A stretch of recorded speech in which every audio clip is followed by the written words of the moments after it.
This is a 1928 101 Scout, very much like the other one we looked at. This has Bronx Rider on the tank, and that was a motorcycle club. This particular motorcycle was featured in an article that was about the history of the Bronx, and the man that owned this motorcycle as a kid was a scout for bootleggers. The bootleggers used to pay him when they were going to ship something out of a warehouse or bring something in. He'd ride through the neighborhood and come back and say, "No cops," and they'd give him a few dollars. And he related that story in this history article, and I thought it was significant. His name was Smitty O. And he's still living, and he still lives in the Bronx, and this motorcycle was found in a warehouse all those years.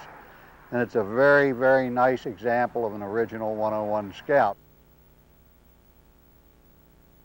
The only thing on this motorcycle that I can see that's been changed is the exhaust pipe. It's brass.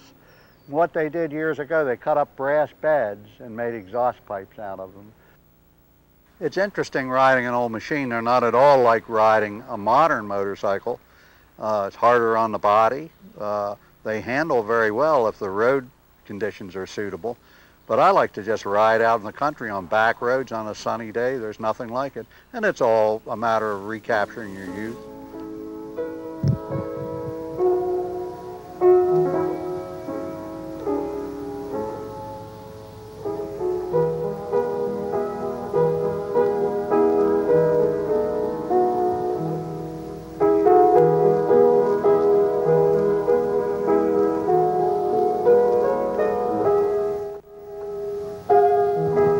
There seems to be a lot of people out there trying to recapture their youth.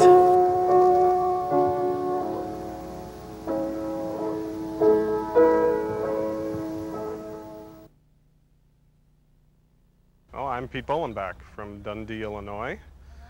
This is a 1913 Indian single. Quite an early Indian, one of the last of the single-cylinder models.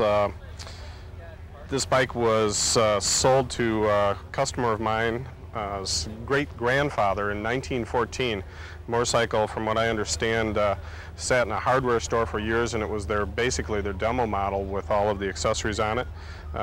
His great-grandfather bought it in 1914, and it's been in his family ever since.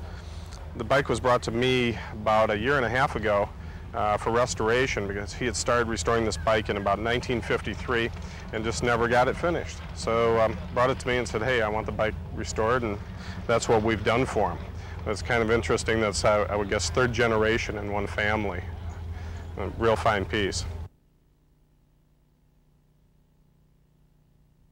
It's really stocked the way that it came from the factory, with the exception of it has the Indian speedometer, Corbin speedometer on it. That was an accessory. Other than that, it's really, I think, pretty much the way you would have seen it come out of the Indian factory. As far as anything special on it, there's not, although it's a very exact restoration from the correctness of the grips, the correctness of the plating on the motorcycle, the proper seat on it. The seat springs, which was kind of looks like an automotive spring setup, was a 1913 idea only. Most of them broke, and that's why it was 1913 only. 1913 was also the first year for Indians what they called the cradle leaf spring, which is this back spring for their suspension. So they were getting into better suspensions and a smoother riding motorcycle. It's magneto-fired, gasoline power, of course, has an oil pump in the motor. Quite a few good innovations for the time. Bikes were transportation, and motorcycles had to compete against cars for cheaper transportation, a cheaper option. They were used for messenger services, for mail services, posts, getting out into the country where the roads were really rough and rutted. Cities, replacing the horse, basically.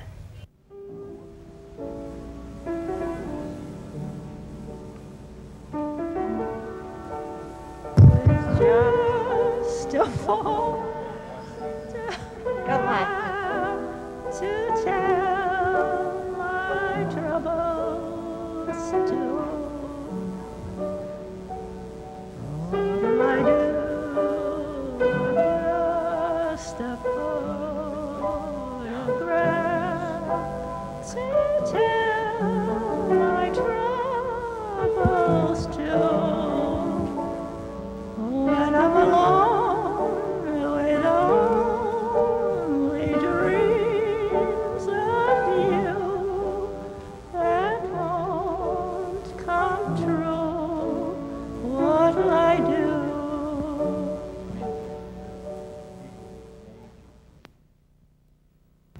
all set now?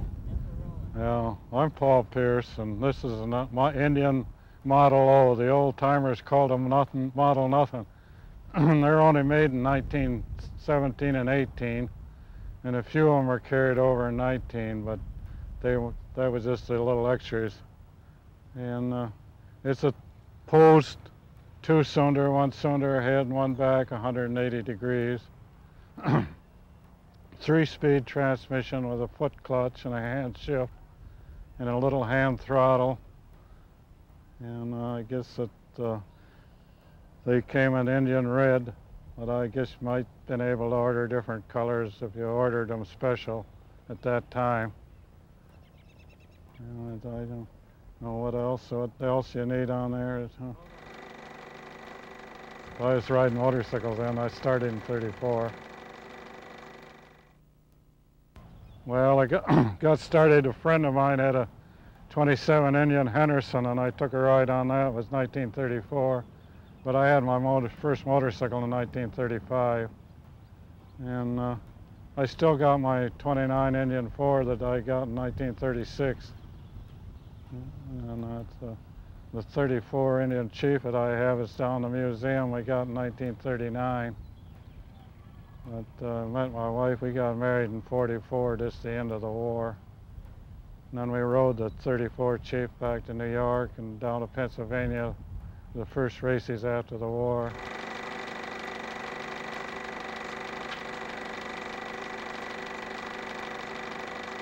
Back in those days there, of course, you didn't have money, and a motorcycle was the way of getting around. The cheap transportation, you could go somewhere, especially back in the early 30s. Of course, you don't know about the Depression. They didn't get in on that.